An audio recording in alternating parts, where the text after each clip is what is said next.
Hello, hello, and welcome. Oh my goodness. I feel like every time I come on here, another one of my amazing friends is sitting across the virtual table from me, and we're ready to have these amazing conversations. Today is no different.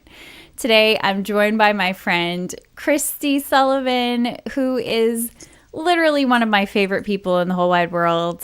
And, I learned so much from Kristi.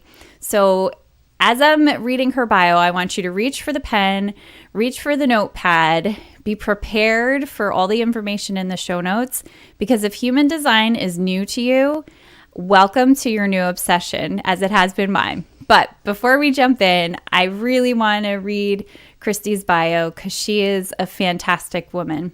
So Kristi is a human design and self-care expert, author and speaker on a mission to help busy women stop overworking and start overflowing. She hosts a virtual community for female personal development junkies like herself, very good company today, to create better wellness, improve relationships, shift mindsets, and manifest more success, wealth, and freedom to live their best life by design.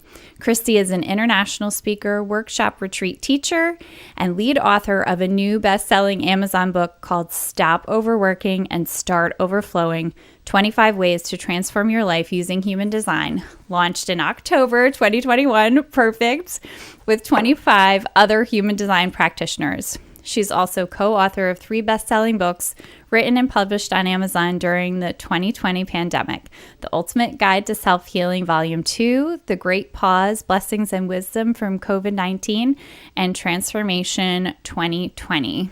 You guys, I can't even tell you enough wonderful things about Kristi. And so you can get from her bio that she's a busy lady. She's out there in the universe. But the most important thing I want you to know is how generous Kristi is with her time and her spirit and her energy. I adore this woman. Kristi, thank you so much for coming on the show. Oh my gosh, I'm going to listen to that again and probably cry. You should. I might Thank cry. you. It's a love fest. Oh, It's a true love fest. that was so awesome. And many times I wanted to shout out, ditto, ditto. Like I've been waiting months for to being together on this podcast. When you announced that you were doing it back in the fall, remember we were like, oh, we definitely need to talk about human design. And then I was like, what? You're booked for a few months? Like you are just doing an amazing job with this too, and giving of your own time and energy. It's amazing. Oh my gosh, it's a total true love fest. And if you are not in a community of especially women who are holding each other up this way, then talk to Kristi and I and get in with this beautiful community, because the love is absolutely true. So Kristi and I sat down just a couple months ago, and I was finally, I had dabbled in human design and we had talked about it, but I actually booked a session with her. It was in November. It was my birthday month. And we went over 3 sessions and really dove deeply into my human design. So I'm going to give you a minute before we go ballistic into that, because I could totally make this a session about me as a manifesting generator of a 1-3. So Kristi, for anybody who's on and they're like, what on earth is human design? Give us your best stamp on human design. What is it? Well, I've got a few different ways to describe it, but I always start by saying it is your energetic blueprint based on your birth date. So it is literally this body chart that shows your energy centers and how they were encoded, so to speak, according to your birth date. I also say it's astrology on steroids, because in a way, we all know astrology is based on your birth date. And human design does take into account astrology, as well as the chakra system, which is the energy system, and Kabbalah and I Ching as well. So it kind of brings all them together. The other way I describe it is that I've been saying, we have a soul purpose here. We're on a journey, on a path with our soul. And human design is the car that you're driving on that road. And when you recognize the model that you are, and we'll talk about that, as well as what's under the hood and how you operate, when you start to accept the kind of car you're driving, things get a lot easier. You can maintain that car better. You can have a much different and flowing journey. And I think that's what human design is. It's an amazing tool that complements a lot of other things as well. But that's my description. I think that's a perfect description. And I totally agree with you. The idea of this energetic blueprint, it's a framework. It's a way of delving into a better understanding of yourself, and it is super fun. So if I say it's like one of those things when, you were a teenager and they had those magazines and like it would have quizzes to find out what kind of fashion girl are you or whatever it was. But I feel like that's what human design, that excitement that I felt as a teenager to discover myself, is how I feel about human design. And, learning that so many of the things that I so naturally gravitated toward feel in alignment with my human design, and that often what had happened in my life is there was conditioning or things that happened outside of myself that really had me kind of at odds with who I truly was. And that really, for me, caused that sense of like overworking, people pleasing, like feeling like the need to fit in and do it like everybody else. And that for me is my favorite part about human design, that you can sort of just like take this deep breath and be like, it's just how I am. Yes. And you're right. I think those personality assessments, like if you haven't done one yet in your lifetime, you definitely, that's very interesting to take that. And yet I also say personality assessments take into account your life experiences, which are really important and a part of who you are in a sense. Human design is at the core, and the personality that you grow and develop over your lifetime is sort of the layers on top. And the reason for that is, like you said earlier, you are influenced by the conditioning and programming that is coming to you, at you from your family, your parents, from school, from your teachers, from even things like media and marketing.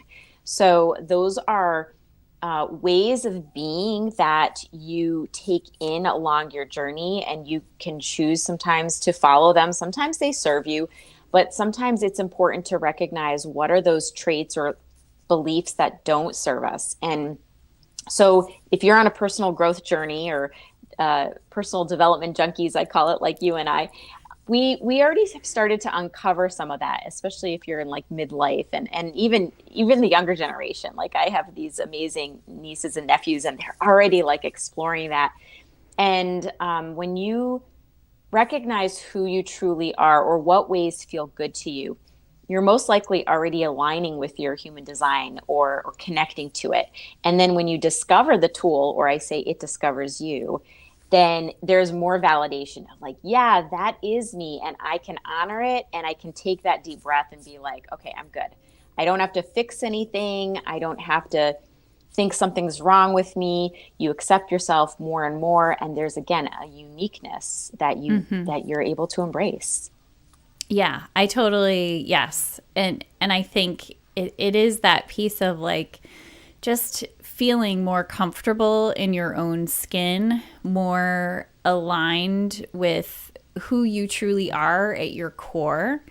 And I love that about it. So I'm sure people are like, well, how do I know? Like Kelly said at the outset, manifesting generator. What the heck is that? What does that mean? What are the energy types, just to kind of put an umbrella over it for people? That's always a good place to start. And I always say you can go online and find a lot of information about human design. It's a rabbit hole, but at the starting point, if you go to any of the websites where you input your birth date, it will start with, here is your energy type. And there are 5 categories, I call it. And remember, though, that's just sort of the car model, the outside of what the car, or not even outside what it looks like, but the manufacturer will call it. And then we're very uniquely built. There's actually 2 billion combinations, but we start with the energy type because it's a good starting point, like the first layer. So the majority of people, the majority of society, are manifesting generators like you or generators like me. I group those two together as the generator type. And the reason is because both of those types, and again, they make up the majority of the population, 70%. These are the type of energy where if we're feeling good, we're feeling rested, we could go all day. We are busy doing different things, responding to different things, following through, doing tasks. And if we're doing the right kind of things, we enjoy it. It almost fuels our energy to be doing things that feel good to us. If you're doing the right kind of work, if you're connecting with your family and doing activities that you enjoy, also even doing self-care that you enjoy. But we have what's called sustainable workforce and life force. We're generators. We can generate.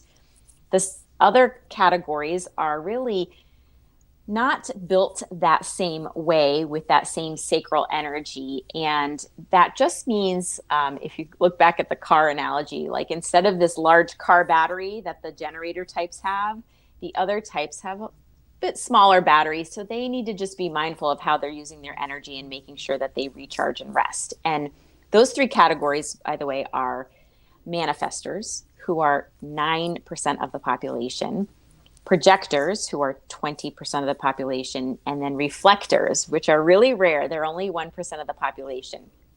Let me describe the projector and the manifestor type. Reflectors are, again, really rare, so I don't get too much into that. But manifestors are the energy of creating and initiating. And projectors are here to give wisdom and insight and guide the other energy types. So if we were looking at the analogy again of the car, and we'd had the manifestor who decided, you know what, we need to go on a car ride. Let's get in the car today and let's head out for a road trip for a few hours. And the generator would follow that up. They would make sure that there's enough gas in the car and snacks to feed everybody, and what's the temperature set at. And then you would have the projector type who would be in the car saying, well, which way are we going? Are we taking the scenic route or are we getting on the highway? And so, everybody kind of collaborates together. If we're going to have a nice car ride, we need different roles. Mm-hmm. And that's really what's beautiful, that the different energy types can coexist together once we honor that we each have a little bit different role and energy.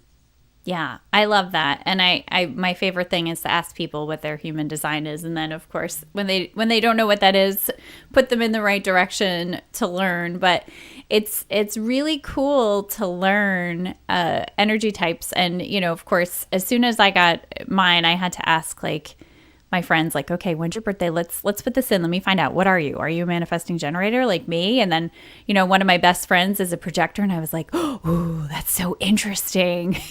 Just realizing the different ways that we operate in the world and how that's influenced by our human design. I heard once that it's just human nature that we want to categorize and put people in to certain boxes and labels. And it's just part of sort of our survival to know, okay, that person is that person, that type. What I want to say about human design is a lot of people do that. They're looking up their family, their friends. That's what I did 6 years ago when I discovered this. I'm inputting everybody and checking them out. But as you study it, and it is, I think, a lifelong study because there's so many layers and looking at the information, it's complex. So it takes time. It takes time to learn it, to embody it. And I call it experimenting, or others I know in human design call it experimenting. That when you recognize your unique blueprint and get to know yourself and all the layers beyond just that category we start with, then it just defines you more and more. You get to know yourself on a much deeper level.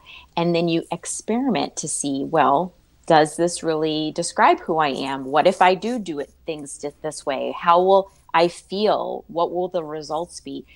And, there's no right or wrong, nothing to be fixed in human design.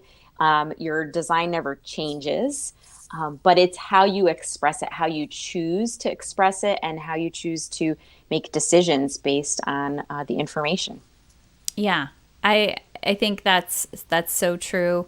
I love experimenting with human design. And I think like at the beginning was like, okay, what does it mean that I'm a manifesting generator? Okay, what does it mean that I'm a 1-3?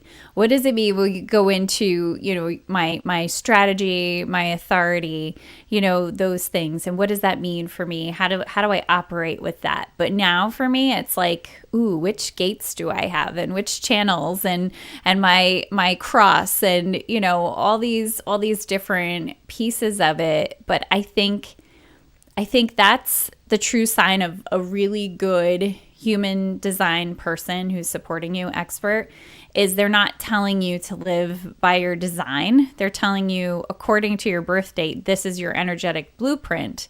But how you actually operate and take that and put it to work is really up to you as an individual. I think that is a real distinction. So, I think that's important.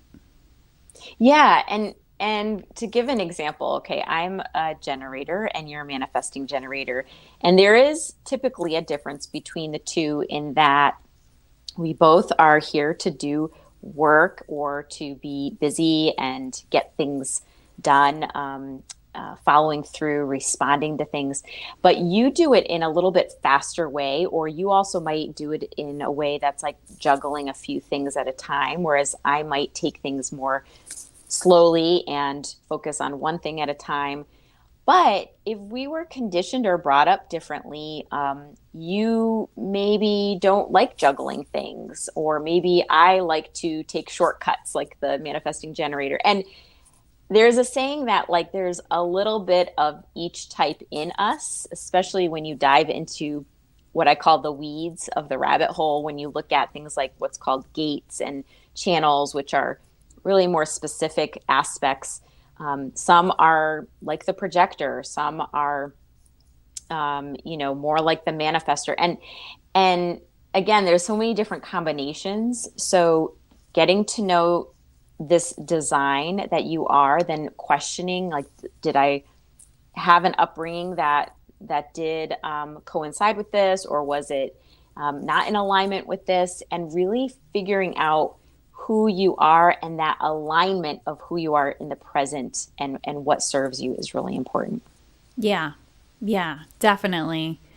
Because I think you could feel like you're not in alignment, or that, oh, this means I should be doing this. And I also think it's important because I could definitely choose some of the aspects of being a manifesting generator to be excuses. Like, well, I just don't do it that way. But that doesn't mean that you can't also function in a more linear fashion or put things together in a way. For me, I think what was super important for me was more my authority and my strategy, and also understanding the difference between satisfaction and frustration and how those affect me. So maybe we could dive a little into those, because I think those are also really important elements that I think were some of the bigger shifts that I made in applying human Yeah. design to my life. Yeah, I love this. I love doing what I call the hot seat with hosts. And for your listeners out there, I have Kelly's chart behind the scenes, so I could speak to her blueprint. And yeah, let's dive a little bit into it. So we know that you're a manifesting generator. And what's interesting, I want to mention, because just today I had spoken at an event, and there were a couple different types. And one person in particular, she had mentioned she had, previous to my talk, she mentioned she had some thyroid issues. And then when we were looking at some charts, she mentioned she was manifesting generator. And I said, well, manifesting generators, again, move quickly, and they need to use up that energy and to sort of make sure that they're getting movement every day, that energy is not being like held in.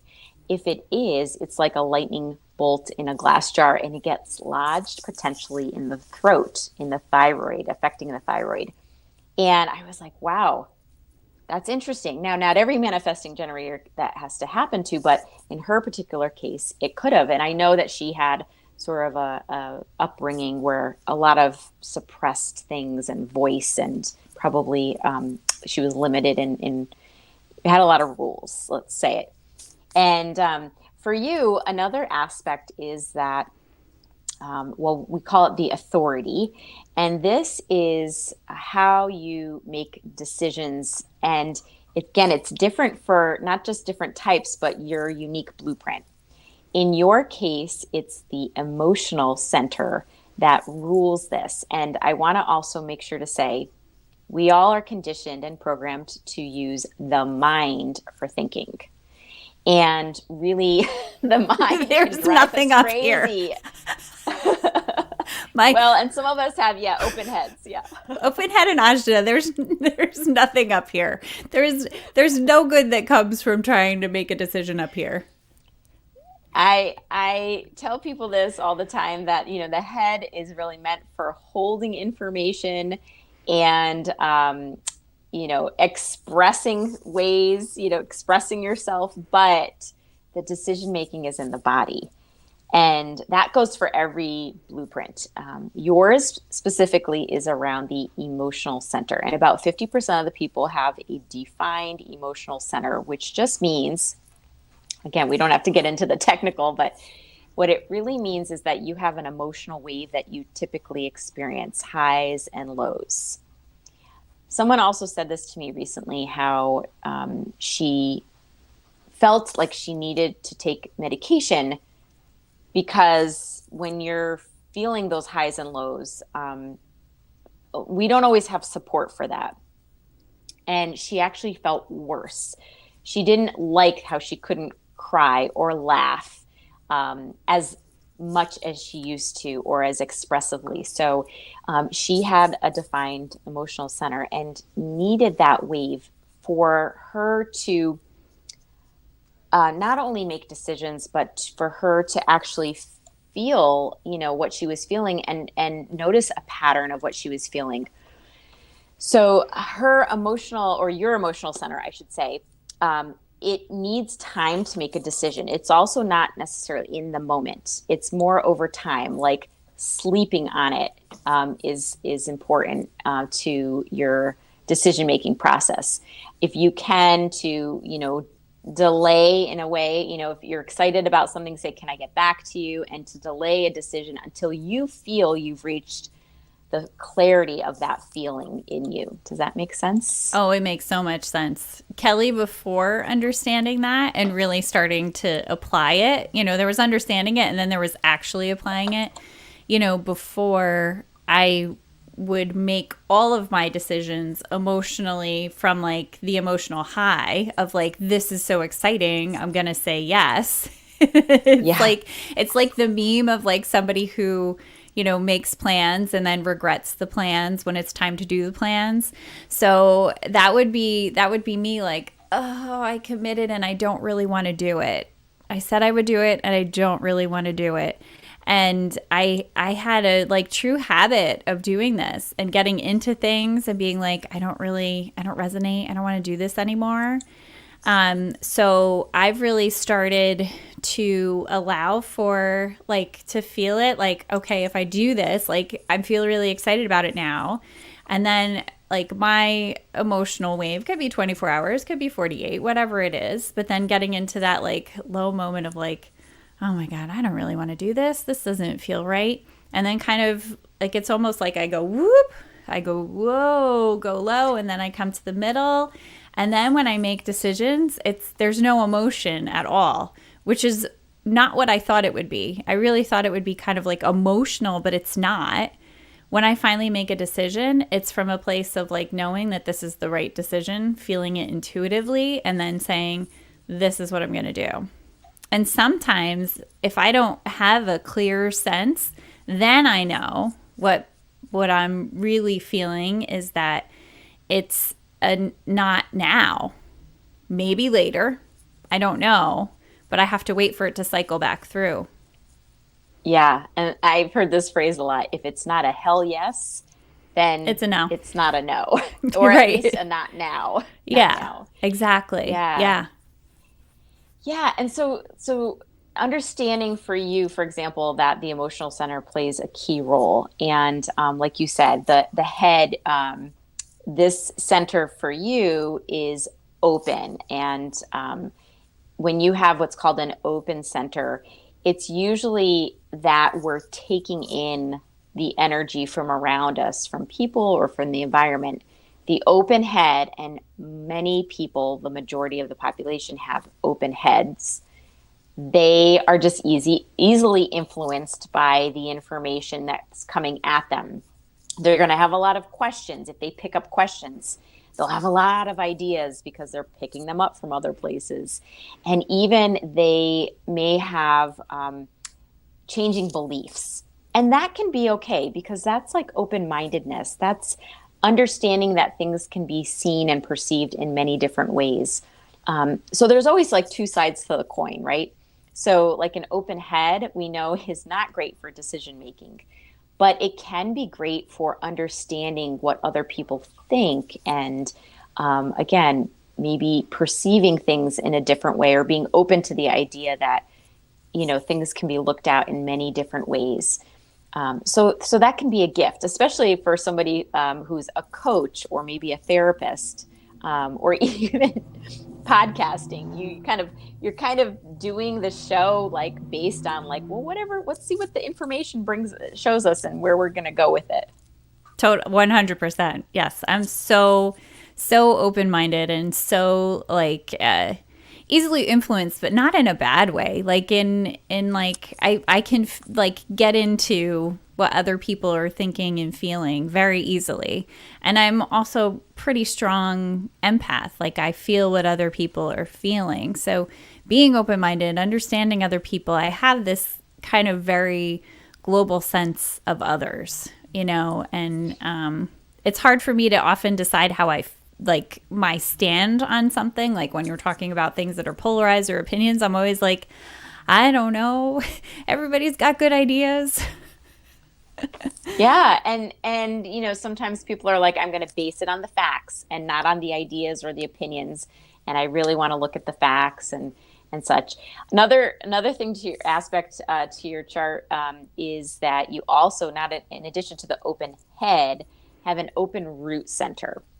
And by the way, when the design shows open against centers, those are the places that we do, again, feel that empathicness that we're taking, not necessarily taking on negative energy. We're even feeling positive, but we're noticing the feelings coming from around us.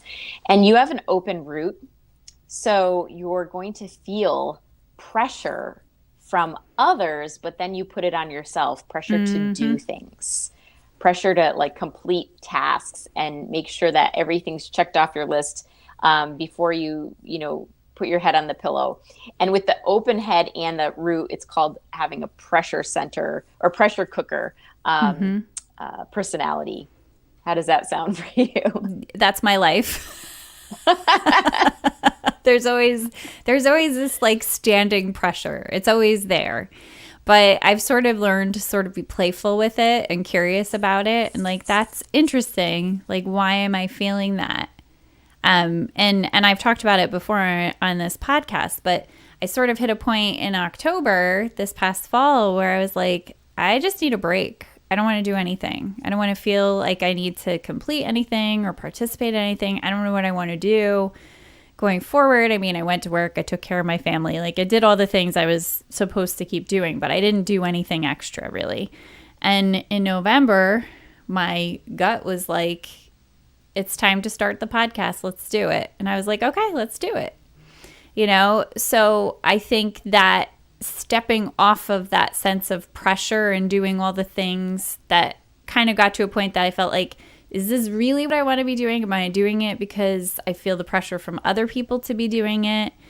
And so that was like what if I throw the brakes on completely? What's going to happen? That was definitely like a big experiment, right? To see And I wasn't burnt out, which is interesting. And I've heard other people talk about this who are really into human design, like feeling like burnt out, but not in the sense of like I wasn't not taking care of myself and like in like that overwhelmed state, but just in the like not feeling the zest and the maybe it's the satisfaction, perhaps like not feeling the full satisfaction in things and kind of like not even frustrated, but just like I don't know. I didn't know how I wanted to go. Yeah, this is an awesome area to get into because I've been talking about this lately.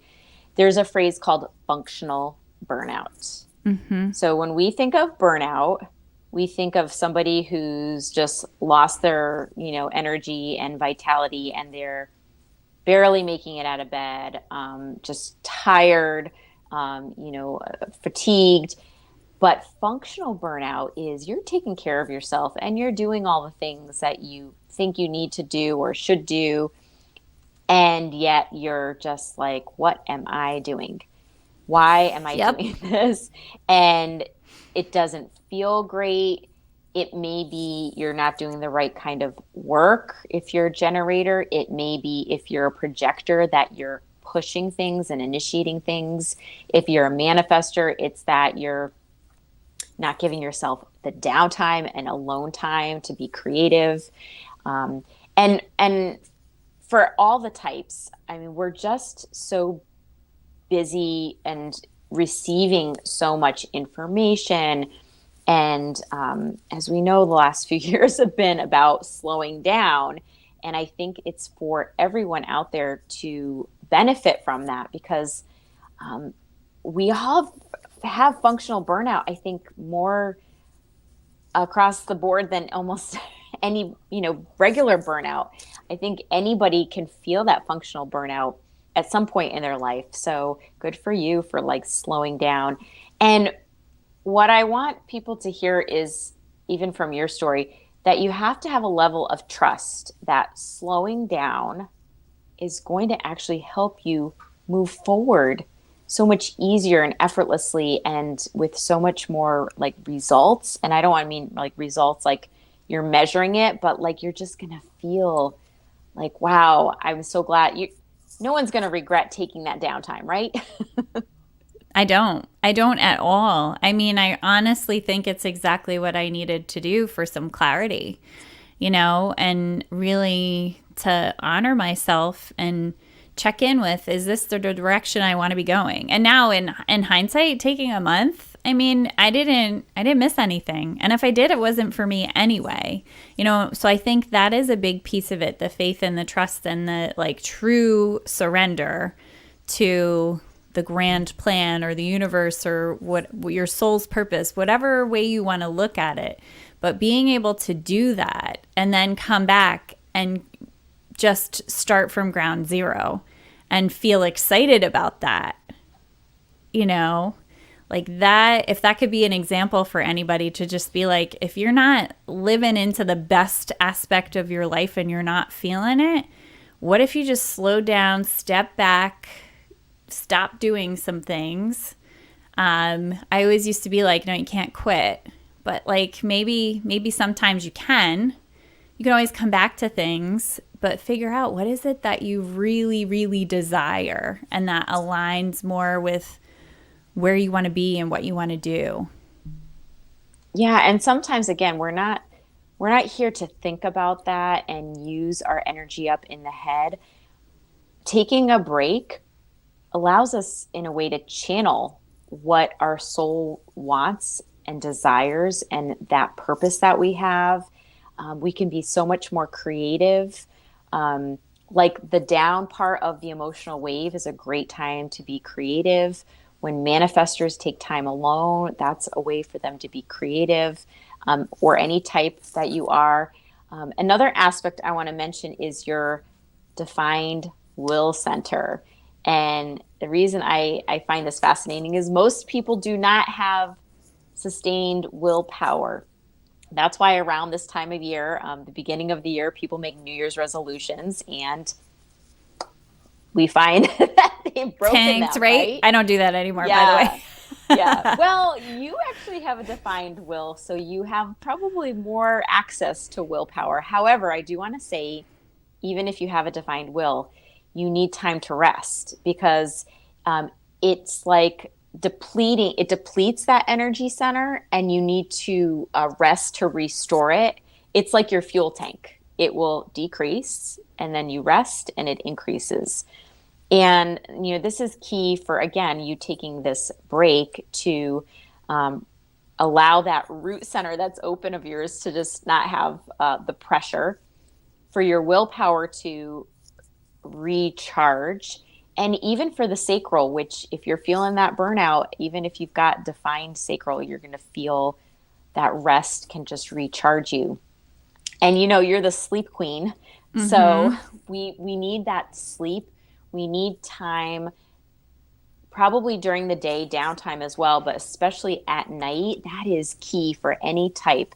That is the time when you are restoring your entire, system. If you think of yourself as that car, that's when you're getting the oil change and the car wash, and everything is happening behind the scenes. So the Mm-hmm. next morning you're feeling refreshed and ready. So sleep is so important, and make sure you talk to Kelly. She's got so many great tips for sleep. Absolutely. Yeah, that completely resonates. It's like you can't, and I also understand, we talked about earlier manifesting generators and generators having this energy and being able to do things. So I used to like capitalize that on that, and I didn't realize that's what I was doing, but like I could kind of get a second wind at like 10 o'clock at night and like clean the whole house, or write, or you know do all kinds of different things and have tons of energy for it, but like didn't realize that was like a second wind that was not truly pulling from energy in a good way. So that was eventually going to tank my self-care for sure. I had this great vision as you said that. I'm going to add this to my talks now. But when generators and manifesting generators get that second wind, it's like we've turned our car into the Flintstone car, and we're now running. We're trying to move the car with our feet. And like, who wants to do that? That's exhausting. And what's going to happen is you will burn out. You will have those feelings of, frustration, or even anger of like, what am I doing? Or this, it's just going to build up over time, and you won't have good results doing that. Well, So don't be the yeah. Flintstones. I totally feel that, and like the resentment that you built up because you're like you stayed up until midnight cleaning the house and nobody helped you. Like, what the heck? They went to sleep. Because Poor they're all people who are honoring like, their designs. right, poor people who like are married to projectors and manifestors are like, what are they doing? Why are they sleeping? And that's like such a great, segue to, if we honor our own designs, then we start to honor that other people are uniquely built too. And they're not probably the same design as you are. Even if they're the same type, they have, charts can look so different and have such variety that we need to just honor people for who they are. And especially, this has come up recently about supporting children, and for Oh, parents to yes. get on this bandwagon of human design. Learn about yourself so that you can support. As a parent, I heard today a webinar, and she was like, parents, if you are not parenting from an energy viewpoint, or knowing your purpose and like living out a better design, you're not doing the best parenting job. Like, you could do better. And that sounds harsh, but it's like those kids need support. Otherwise, they will be, conditioned like we were, and Mm-hmm. then become personal development junkies too. Yeah, I mean, absolutely. Yeah, I mean, in my house, we're all generators because, of course, I had to run charts on the people that I live with, and so like when I figured that out, a lot of things made so much sense. But the one thing that I learned that I thought was so important is that as a manifesting generator, I need to inform And for somebody who talks a lot, I mean, obviously podcast host, I've written some books and things. So like I'm a communicator, but I'm really, really bad at that. And that has bit me in the butt more than once, that, not informing what I'm doing, and not to get permission, but to tell people, okay. So like literally I have to say, okay, I'm going to be recording a podcast 7:30 on Wednesday night. I'm going to be in there for about an hour or so. And then I'm going to come out, and then I'm going to be available for the bedtime routine. But if I don't inform, then there's going to be knocking on the door, because they're be like, where are you? What are you doing? Because I can get, in my head and in motion, and I am not tuned into the people around me. That's definitely one of my cruxes, the things that end up being an issue for me. Yeah, and there's less resentment and less resistance from not just the outside, but even from within you, because okay, I'm letting people know. Again, not asking for permission. And informing is such a great thing that I think we all can learn from too. I just know that like I live with a manifesting generator too. And while I can notice sometimes the forgetfulness to communicate, I know I need to inform him as well, because then it just makes for like better communication. For you, it also sounds like it makes for better parenting. Back to that. Yes. I'm not a parent, and I full disclosure, but again, informing and teaching your children to inform, for example, or to allow them time to speak if they have a defined throat, which you have, which sometimes kids are chatty, and that's going to be a sign of like defined throat and manifesting generator, potentially. So yeah, communication is so key in the design as well. Yeah. I think that's like another like huge, like there were things that were beneficial for me, but I think that was beneficial for anybody around me. And I kind of realized how important that was for my relationships, because people are kind of like, they're waiting. Like, what do you have to let us know? Fill us in. So I talked a little bit before about satisfaction and frustration. Can you explain those a little bit and where they come from on the chart? Yeah, and let me say this to cover all the types, that there's a feeling that we get when we know when we are living in our design, and when we're not, there's also a feeling that comes up. So for generators, if we're out of alignment, we feel frustration, and if we're feeling satisfaction. For manifestors, the feeling that comes up is anger. And if they are in alignment, then they're feeling peace. Projectors, typically out of alignment, feel bitter, and in alignment feel success. And so you can notice those words, just it's not wrong to feel one or the other. It's just like a red flag that says, okay, if I'm feeling frustration or bitter or anger, or something that just feels out of alignment, then what do I need to shift? Do I just need to pause? Do I need to, look at that a little closer? Is it from my conditioning? Is there something there that I could do some inner work around? Or is it just for me to, accept, that moment too? Because it could be, for example, the low in the emotional wave. Mm-hmm. It could be picking it up from somewhere else. Mm-hmm. So those are just, those feelings are important to acknowledge. And when you start to, again, tune into, do I feel frustration or satisfaction? And noticing when you do, that can really give you some good signals as to some of the times that you're more in alignment than not. Totally. That has been huge for me. And it hasn't even meant like if I'm feeling frustrated by something that it's like, okay, I'm done with this. Although in some cases that is like an easy answer. No, I'm just not, this is not for me. I'm going to just quit and let this go. but it's also understanding that I operate best and my energy is at its best when I'm feeling a high level of satisfaction. So I never realized, like, when I was in college, when I had to study, not like my favorite thing to do, right? We used to make up songs to go with things and like routines and things. And like that kept me engaged and satisfied. That kept me going.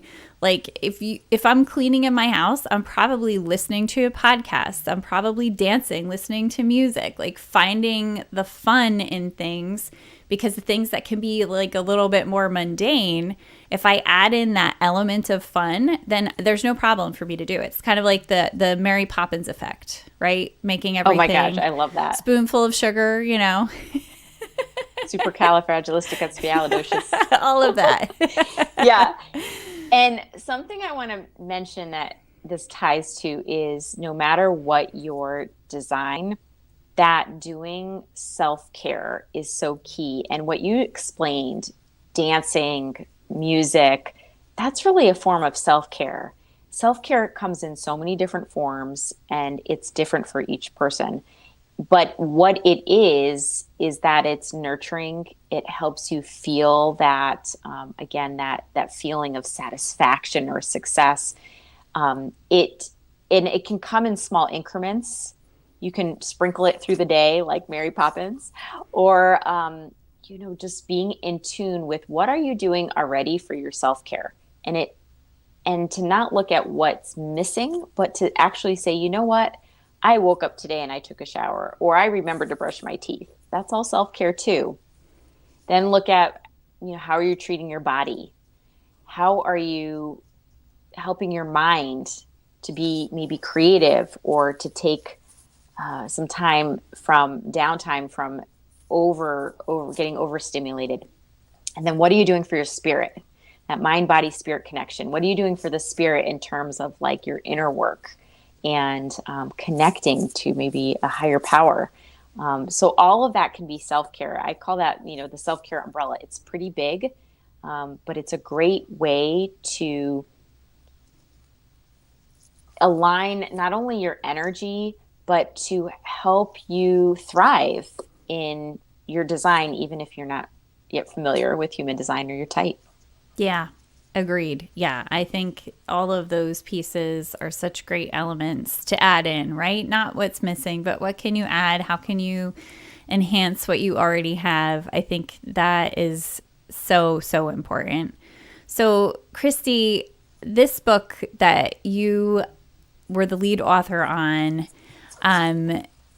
all about human design.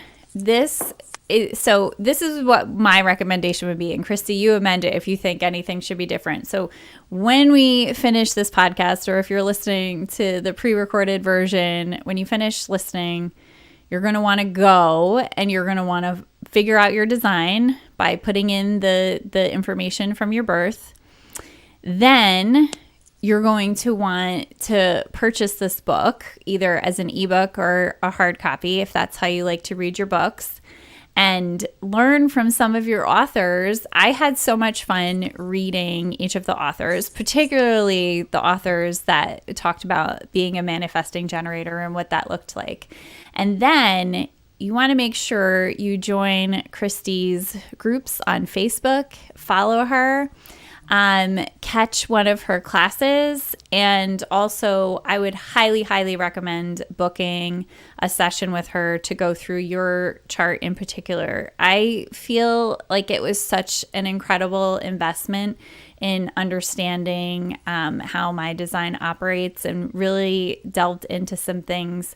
And I feel like we did that, a couple months ago. I'm still going back to the notes that I took and looking and kind of picking the things to experiment and work with, because it can be a lot, to dive into all of those things. But there's just these delicious little nuggets in there that I keep picking up and being like, ooh, I'm going to incorporate that now. And that's been so wonderful. So how does that sound like a plan? What do you think? Those steps. I'm going to hire you as a marketing person for sure. Well, there you have free use. So great. You explained that so great. Yes, definitely start by learning about your type going to get your chart online. And there's various places. And then my book is actually a story form type of book. There are 25 human design practitioners like myself, each telling their story in a chapter about how they discovered human design and how it transformed them and all the good stuff, as well as some tips and tools and techniques for helping the readers with their energy. So if you don't want to get too technical, that's a great book. Then there's a lot of other information you can find online or come to me for a reading for sure. And we'll walk through your chart. I also offer monthly intro to human design webinars, and I'm starting some small group workshops where we walk through the type, strategy, and authority to help build that foundation, and just to open the door and walk through and get a taste of human design. For some people, it really resonates. For others, maybe they learn about it and then they'll come back to it when they're ready. And they certainly can, contact me for more information. Thank you. Yeah, definitely. I highly recommend doing that. I think it's so valuable for your relationships. Of course, we've talked about self-care and avoiding, those burnout situations, but it's also great for understanding how you operate, from a business sense, whether you're an entrepreneur or you're on a team. I have like these visions of like how amazing would it be in some of these companies where you find people are just like not working well together, figuring out your human design and like figuring out who's good at what and figuring out all those little inner workings that would make things run so much more smoothly. I think about that. Yeah, definitely. And you can definitely do that for business and for family. You want to know who's in the car with you. And so everyone can have their role and honor each other. There's so many different ways to use this tool. It's amazing. And again, parenting. And one of my authors actually does human design for parents and to help them understand how to, raise their kids in a way that's like less stressful. Yeah, I love that. Yes, and I've definitely picked up some tips along the way for my little generator. I'm also thinking this has just been coming up a lot with a lot of my guests, having this sort of subset of being able to address for parents, like what they could do with their kids. So I'm almost thinking in a few months, I'm going to do just a bunch of shows that are more geared at parents for their children, tools and things like that. So I would love to have you come back and talk from that perspective, of how to use human design with your children. So that would be incredible. Awesome. Yeah, I'd love to. Yes, for sure. So we're going to wrap up the show tonight. I hope you all took away some great tips and tricks from Kristi. We are going to put everything in the show notes for you to be able to find your chart, how to connect with Kristi, find her on Facebook and Instagram, and definitely to get a copy of her book for yourself because it's perfect self-development. It's wonderful. And I agree. I love the story form because you can really feel people's stories and then they're offering you their own unique tools. So that is a great one to have in your arsenal of self-development. I have quite an arsenal up above me. You can't see it right now, but it is in rainbow order because organizing things in rainbow order is very satisfying for me. Love it. So, Love it. Kristi, thank you so much for being here. I could talk to you forever, and we'll definitely have you come back and chat a little bit more. Thank you. Thank you so much for having me, Kelly. And I just look forward to learning more from your other guests that you bring on. I mean, this is an awesome platform, and I love the love fest that you do with all your guests. So thank you. Thank you. Yes. All right, guys. I hope you have a great one, and we'll see you soon.